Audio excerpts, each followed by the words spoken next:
नमस्कार, दर्पण चैनल पर आपका स्वागत है।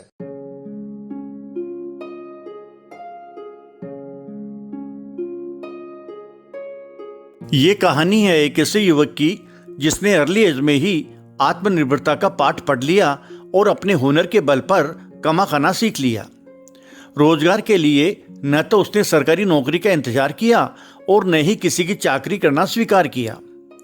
अपना खुद का डेयरी व्यवसाय शुरू करके आज वो हर महीने करीब 30-35 हजार रुपये कमा रहा है और अपना घर परिवार चला रहा है।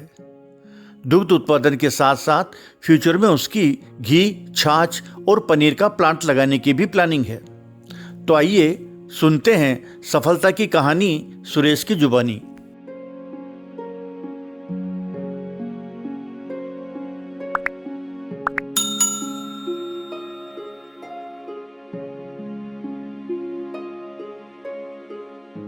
वक्त के साथ साथ बहुत कुछ बदल रहा है। शहरों के साथ गांवों में भी बदलाव नजर आ रहा है और बदल रहा है कमा खाने का तरीका भी। आर्थिक उन्नति के लिए अब लोग केवल खेती बाड़ी पर ही आश्रित नहीं रहना चाहते, वे कृषि आधारित उद्योग धंधों पर भी ध्यान देने लगे हैं। गांव में बढ़ती बेरोजगारी पर लगाम लगाने के लिए कई युवाओं ने इसका विकल्प तलाश लिया है। इन्हीं में से एक है सुरेश गोस्वामी। राजस्थान में भीलवाड़ा शहर के निकट रूपाहली ग्राम के सुरेश ने पढ़ाई तो पूरी नहीं की, लेकिन आत्मनिर्भरता का पाठ अवश्य पढ़ लिया। यही वजह है कि केवल 12वीं कक्षा तक पढ़ने के बाद उसने पुश्तैनी खेती के साथ डेयरी व्यवसाय को अपनाया और स्वरोजगार को आजीविका का आधार बनाया। पशुपालन और दुग्ध उत्पादन के प्रति सुरेश की मेहनत और लगन देखते ही बनती है। 24 वर्षीय सुरेश ने 12वीं कक्षा तक पढ़ाई गांव के स्कूल में ही की थी। सिर से पिता का साया उठ जाने के बाद यह आगे पढ़ाई नहीं कर पाया। घर की खेती होने से पशुपालन के प्रति रुचि तो बचपन से ही थी। सोचा थोड़े पशु और खरीद कर क्यों नहीं डेयरी का धंधा ही शुरू कर लूं, लेकिन व्यावसायिक अनुभव नहीं होने से हिम्मत नहीं हुई।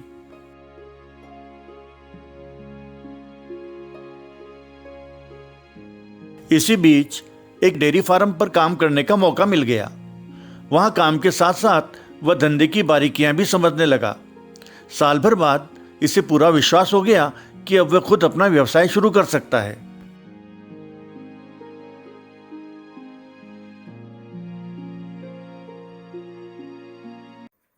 नमस्कार दोस्तों, मेरा नाम सुरेश गिरी गोस्वामी, गांव रूपाहली, जिला भीलवाड़ा है। मैंने क्या है 12वीं तक पढ़ाई की है और उसके बाद हमने छोटा मोटा कोई काम करते थे और हमारे खेती बाड़ी भी है 15 बीघा, तो वो करते हैं। और उसके साथ साथ क्या पढ़ाई के बाद मेरा पढ़ाई में आगे रुचि नहीं थी और क्या है हमारे तो काम है जो काम में रुचि थी। इसके बाद क्या है कि एक ये डेयरी फार्म है, तो उसमें मैंने नौकरी की, तो उससे क्या मेरा और रुचि बढ़ गई। फिर क्या था, सुरेश के पास 4-5 गायें और एक भैंस तो पहले से ही थी। इसने कुछ गायें और खरीदकर दुग्ध व्यवसाय शुरू कर दिया। मेहनत रंग लाई और देखते ही देखते धंधा चल निकला। शुरू में दूध का उत्पादन कम ही होता था, लेकिन अब इसके पास 10-12 गायें और 2 भैंस हो जाने से प्रतिदिन लगभग 80 किलो दूध का उत्पादन हो रहा है, जिसका विक्रय भीलवाड़ा में किया जा रहा है। खास बात यह है कि सुरेश ने अपने व्यवसाय के लिए कहीं से भी सरकारी ऋण या अनुदान वगैरह नहीं लिया। तो उसके साथ ही हमारे घर पे 4-5 पहले देसी गायें थी छोटी छोटी। तो उसके बाद मैंने धीरे धीरे वो देसी गाय को और ऐसे ऐसे करके 10-12 गाय बना ली और फिर मैंने डेयरी फार्मिंग का काम अपने हिसाब से करना चाहा।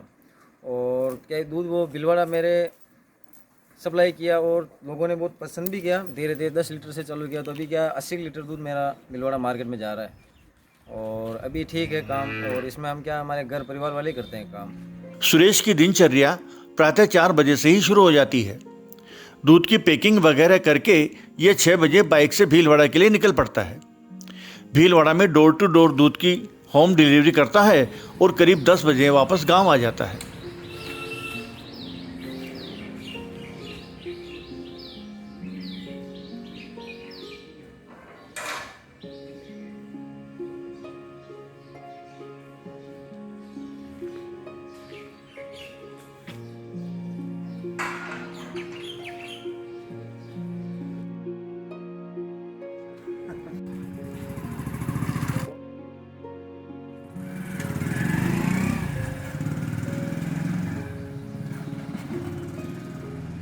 दिन में खेती बाड़ी और पशुओं की सार संभाल संबंधी काम देखता है और शाम को वापस गाय भैंस का दूध दोहने सहित अन्य कामों में जुट जाता है।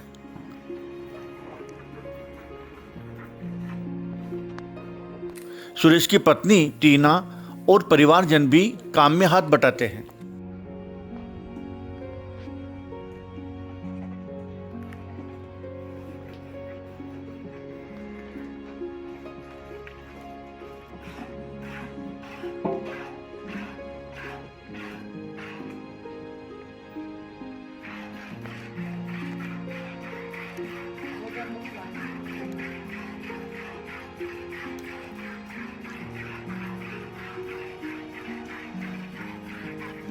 और वो मैं क्या सुबह 4 बजे उठते हैं हम सब घर वाले, और उठ के 6 बजे यहाँ से निकलता हूँ, जो भिलवाड़ा घर घर जाके मैं सप्लाई करता हूँ। और फिर पूरे दिन भर में हम क्या इसी काम में रहते हैं व्यस्त, जो हमारे अच्छा काम है, अच्छे ने काम चल रहा है वैसे घर का। अभी ऐसा व्यवस्था बना रखी थोड़ी थोड़ी, और आगे भी बना रहे हैं वो।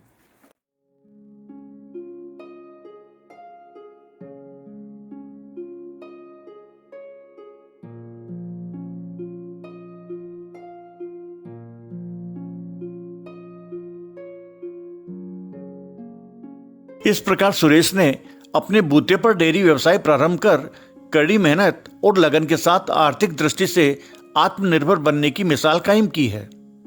सुरेश की कामयाबी से उसके परिवार वाले भी खुश हैं। रूपाहेली गांव में भी उसकी अलग पहचान और पेठ बनी है।